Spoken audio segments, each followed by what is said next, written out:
Olá, meu amigo, minha amiga, seja muito bem-vindo a mais um vídeo aqui do nosso canal. Hoje, dia 17 de janeiro, um prazer mais uma vez entrando dentro da sua casa através de um aparelho de celular, um aparelho de TV ou do computador. Uma honra saber que você me recebe na sua casa e eu já chego pedindo as bênçãos para você e para sua família. E hoje o nosso canal tá repleto de informação, você já está acompanhando e já está sabendo a forma que a gente traz as notícias, e a gente já chega com muitas coisas. Por exemplo, a gente já chega com matéria sobre o Gilmar Mendes, que está reverberando nas redes sociais, está causando aí uma polêmica muito grande sobre o que foi decidido pelo ministro Gilmar Mendes. E o intuito do nosso canal aqui é trazer essa matéria para você de forma independente, tá? Então, se você já está nos acompanhando, você está vendo que a gente está tentando primar pela isenção e pela amplitude na maneira de trazer informação e de fazer a nossa análise jurídica e política para você. Eu quero que você entenda o que a mídia traz para você, porque nem sempre eles usam palavras fáceis, uma forma fácil de você entender. Eu quero quebrar esse paradigma trazendo dessa forma para você. E é por isso que eu peço a você que se inscreva no canal, tá? Bora lá, 1.200.000 seguidores. Mas bora voltar aqui ao Gilmar Mendes. O que o Gilmar Mendes fez? Ele mandou liberar 89 presas que estavam no regime semiaberto para poder abrir espaço para prender mulheres que estavam em Brasília e foram presas no domingo lá dos ataques aos prédios dos três poderes. E aqui, cada mídia traz de uma forma, e é por isso que eu quero colocar para você a dicotomia aqui das narrativas, ou da forma que isso é trazido até você, tá? Gilmar Mendes manda soltar 85 presas para prender patriotas. 513 manifestantes estão presos no Distrito Federal. Essa matéria foi trazida pela Pleno News, um jornal mais à direita. Já a Veja, tá, traz o seguinte: Gilmar Mendes manda soltar 85 presas no semiaberto para abrir vagas para golpistas. Mas no resultado, tá? O resultado prático que você quer saber. As pessoas que foram presas lá em Brasília, tá? Algumas que participaram dos atos realmente invadiram e outras foram presas simplesmente por estar de frente ao QG do quartel-general. Foram levados para o presídio feminino. Ao todo, 513 mulheres encontram-se presas. E como estava faltando vaga, o ministro Gilmar Mendes mandou para que aquelas presas do regime semiaberto, que usam a tornozeleira, que iam trabalhar durante o dia e voltavam para dormir, não precisem mais voltar para dormir. Ou seja, agora vão ficar em regime fechado as patriotas ou golpistas, de acordo com a mídia que você lê. Mas o entendimento de como você encara essas pessoas é seu. Então, o fato é que realmente Gilmar Mendes mandou soltar, tá? O questionamento aqui: será que não poderia ter dado a tornezeleira para as mulheres? Você vê que ela não tinha periculosidade, nada disso, para as mulheres que estavam lá, principalmente aquelas que comprova-se que estavam no QG, mas que não participaram dos atos de invasão? Não poderia ter sido feita uma medida divergente? Isso aqui levantou acirradas discussões nas redes sociais. Mas ainda falando sobre o Supremo Tribunal Federal e trazendo de novo aqui o assunto sobre o Glenn Greenwald, tá? Que é um jornalista de esquerda, já foi considerado um dos melhores jornalistas, e ele está revoltado, porque ele está trazendo denúncias sobre a atuação do ministro Alexandre de Moraes. E ele fez mais uma postagem no Twitter hoje, tá? Um dos aspectos mais bizarros de como a esquerda brasileira está furiosa comigo pelo crime de questionar o grande e nobre juiz Alexandre de Moraes é que o New York Times, um dos jornais ainda com um pouco de influência, levantou duas vezes as mesmas objeções. Eu vou explicar para vocês. O The New York Times, tá, o jornal americano, fez essa postagem aqui, ó. Para defender a democracia no Brasil, o juiz da Suprema Corte pode ter ido longe demais. Tá?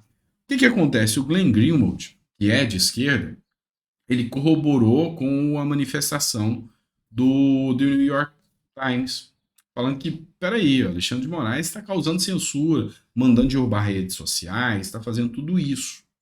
E a esquerda não gostou nada, porque para a esquerda o Alexandre de Moraes está pintando como um herói, já se fala até em candidatura de Alexandre de Moraes para presidente da República, tá?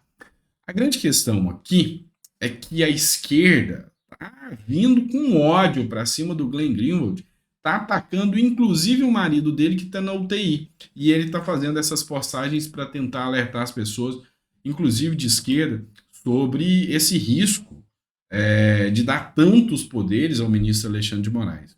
Inclusive, ele fala de um ponto forte aí. O Alexandre de Moraes, numa canetada, ele afastou o Ibanez.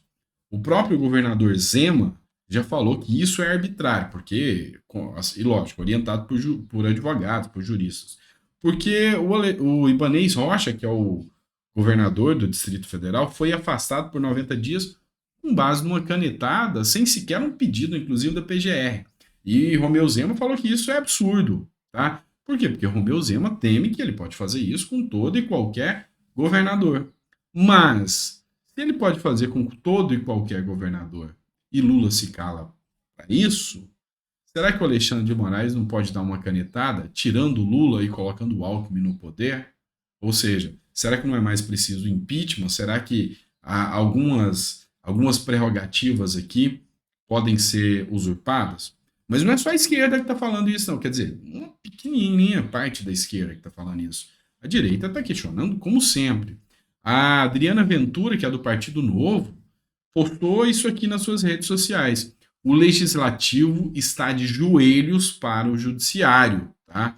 E ela postou o seguinte: não há equilíbrio entre os poderes. As canetadas monocráticas estão valendo mais do que todo o processo legislativo de discussão do legislativo. Então, a Adriana Ventura mostra também a sua preocupação em relação aos poderes dados a Alexandre de Moraes. E ainda sobre esse assunto, existe uma figura-chave, aqui uma peça-chave que está preocupando demais essa pequena, mas muito pequena ala da esquerda, que já começa a se incomodar com os poderes de Alexandre de Moraes, e a grande ala da direita que incomoda com Alexandre de Moraes. E essa peça-chave se chama Rodrigo Pacheco. Quem é Rodrigo Pacheco? É o presidente do Senado. E a Constituição fala que só o presidente do Senado pode abrir um impeachment contra um dos ministros do Supremo Tribunal Federal. Mas a grande questão hoje que se discute é efetivo um impeachment dos ministros do Supremo? Porque vamos lá, vamos entender que o Pacheco resolva soltar a caneta e abrir um impeachment de ministros. Por exemplo, Alexandre de Moraes. Quem escolhe o próximo ministro? O Lula. Isso seria bom para a direita ou seria ruim para a direita? Isso seria bom para a esquerda. Então, a esquerda continua apoiando o Rodrigo Pacheco, mantendo o Alexandre de Moraes lá. Será que isso aí não pode dar uma reviravolta e a esquerda começar ou dialogar um pouco mais com o Rodrigo Pacheco para mudar o sentido e até pedir o impeachment de Alexandre de Moraes? Ou será que colocar outro no lugar? A grande questão que você tem que entender aqui é que mobilizações já começaram.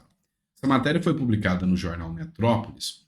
Um deputado eleito por Goiás, Gustavo Gayer, tá? Declarado bolsonarista mesmo.